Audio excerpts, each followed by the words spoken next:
تمہارے خلاف جتنی سازشیں ہوئیں وہ تمہیں نیچا دکھانے کے لیے نہیں بلکہ تمہیں اس مقام تک پہنچانے کے لیے تھیں جہاں صرف اللہ کی تدبیر کام کرتی ہے، اور جب وہ تدبیر کام کرتی ہے تو ہر جھوٹ، ہر سازش خود بخود مٹ جاتی ہے۔ کبھی کبھی زندگی میں سب کچھ ٹھیک چل رہا ہوتا ہے، پھر اچانک سب بدل جاتا ہے، رشتے بدل جاتے ہیں، باتیں بدل جاتی ہیں، اور سب سے بڑھ کر لوگ بدل جاتے ہیں۔ تم سوچتے ہو میں نے تو کسی کا برا نہیں چاہا، پھر میرے ساتھ یہ کیوں ہو رہا ہے؟ ایسا لگتا ہے جیسے تمہاری پیٹھ پیچھے کوئی کھیل کھیلا جا رہا ہو، کوئی سازش، کوئی غلط فہمی، کوئی ایسا لفظ جو تم نے کہا ہی نہیں مگر لوگوں نے یقین کر لیا۔ تمہارا نام، تمہاری نیت، تمہاری عزت، سب کچھ کسی اور کی زبان کے رحم پر آ گیا اور تم چپ ہو گئے، کیونکہ تمہارے پاس صفائی دینے کی ہمت نہیں بچی تھی۔ تمہارے پاس صرف ایک یقین تھا کہ اللہ سب دیکھ رہا ہے، اور بس یہی یقین کسی دن تمہاری سب سے بڑی طاقت بن جائے گا۔ لوگ تمہیں نیچا دکھانے کے لیے کچھ بھی کر گزرتے ہیں، مگر اللہ کا نظام کبھی کسی کے برے ارادے پر نہیں چلتا۔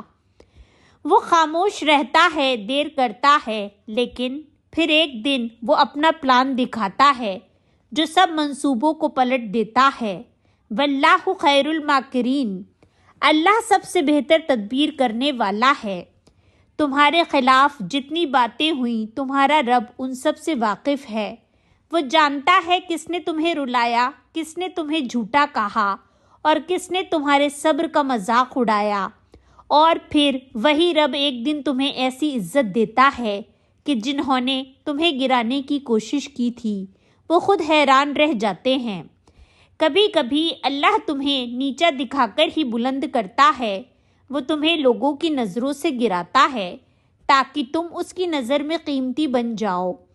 وہ تمہیں لوگوں سے دور کرتا ہے تاکہ تم اس کے قریب آ جاؤ اور تم سمجھتے ہو تمہارے خلاف سازش ہوئی ہے، مگر حقیقت میں اللہ نے تمہارے لیے نیا راستہ بنا دیا ہے۔ تمہیں یاد ہے تم نے ایک دن رو کر کہا تھا، یا اللہ اب میں تھک گئی ہوں، اب سب تیرے حوالے۔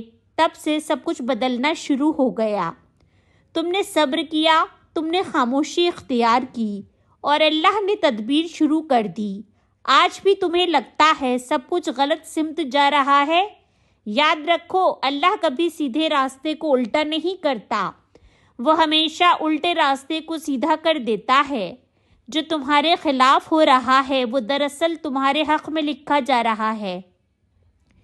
کبھی کبھی تمہارے آس پاس کی چپ بھی ایک نشانی ہوتی ہے۔ لوگ باتیں بند کر دیتے ہیں، رشتے دور ہو جاتے ہیں، اور تم سمجھتے ہو تم اکیلے رہ گئے، مگر اصل میں اللہ تمہیں خاموش حفاظت میں لے لیتا ہے۔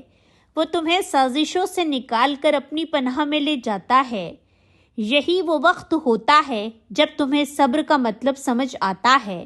صبر کا مطلب صرف برداشت نہیں بلکہ یقین ہے کہ اللہ ابھی کچھ ایسا بنا رہا ہے جو تمہیں نظر نہیں آ رہا۔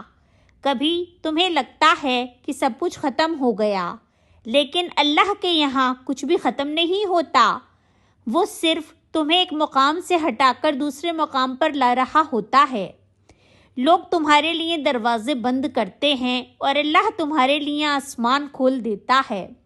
تم نے سنا ہے نا، جب یوسف علیہ السلام کو ان کے بھائیوں نے کنویں میں پھینک دیا تھا تو وہ سمجھ رہے تھے کہ انہوں نے اس سے جان چھڑا لی، مگر دراصل اللہ نے وہیں سے ایک بادشاہ کی کہانی شروع کی تھی۔